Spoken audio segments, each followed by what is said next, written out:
Well, Chamber of Commerce, bad. Health insurance companies, very bad. Rich bankers and brokers, very, very bad. Fox News, downright evil. Just added that in there. Anyway, it is hard to find any business this president finds good because, like a revolving machine gun, each has been in his line of fire almost from the very start. The corporate bashing really never stopped. And while it might score quick political points with the president's base, my next guest says that the attacks are way off base and longer term doing more harm to the president than the folks he is harming. He is Michael McGrath. Michael is executive chairman of the Thomas Group and author of Business Decisions. So, Michael, your argument is these kind of things just don't help you with the group you need to help you, right? Yeah, the problem is, Neil, and the big problem is uncertainty, and businesses hate uncertainty. And right now, when they're doing their planning for next year, planning on how many people to hire, they're saying, hey, let's just wait and see what happens with all this rhetoric.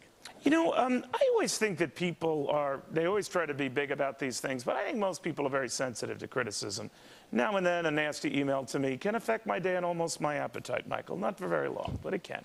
And I'm thinking that if you're these business guys and you're constantly vilified and one day you're evil and morally corrupt, and another group you're out for the buck and nothing else, that after a while you start saying, I don't like this guy. I don't want to help this guy.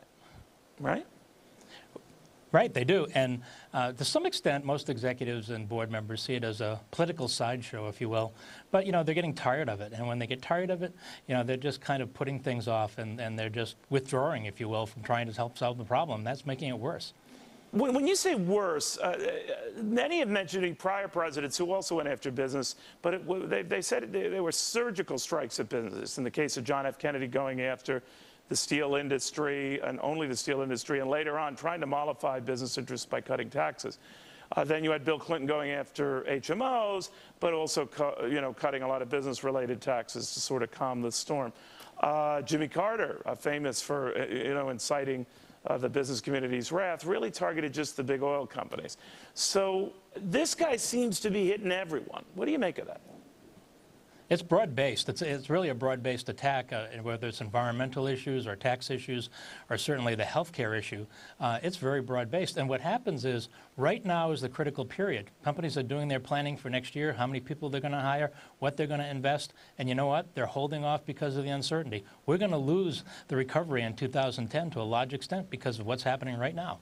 But, you know, Wall Street proverbially climbs that wall of worry. If we're seeing a pickup in Wall Street activity today, actually the recent couple of days notwithstanding, the numbers are beginning to look better, not great, but better than they were. Maybe the economy and the markets lead them to more optimism, despite what the president says about them. What do you make of that? I think there's optimism on maybe some of the financial side, the profitability side.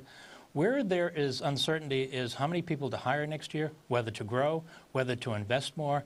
And that, I think, is going to cause potentially a jobless recovery. Maybe the stock market will do well, but unemployment may stay as close as 10% for a while because business is holding off on making any bold decisions right now. They don't know what's going to happen. When you say they don't know what's going to happen, Michael, you're saying they don't know what's going to happen to them or their industry specifically because they do see this revolving machine gun type of fire, or what?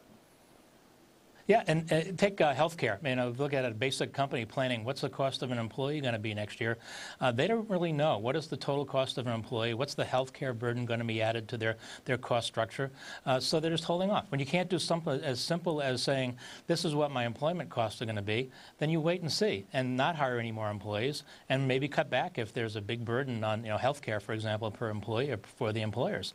So that's what's going to happen. They're just holding off right now. And that's bad. You know what I see that's weird, too, Michael? It could just be me. But it used to be that if you invited anyone to the White House, they were kind of smitten by you.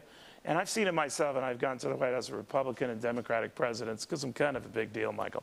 Of course, with this White House, the best I can do is probably outside the gate talking to the gardener, but that's another story. But my point is that when people go to the White House, they tend to be kind of smitten with the office and the man holding it, and they hold back on their criticism. Not these various business groups who come to the White House, and sometimes within hours, days at the most, they're, chomping away. What do you make of that? I think that businesses are getting very cynical. Executives are getting cynical, boards are getting cynical, and they feel like they're cut out of the process now. So they really don't care about it like they used to. They probably wouldn't even take some invitations to the White House right now. Even if they got free White House napkins that said, courtesy the president, nothing. Maybe for free cocktails they might not go. Man, I would have stolen something more valuable when I was at the White House. Michael, thank you. You were great. Michael McGrath in Newton, Massachusetts.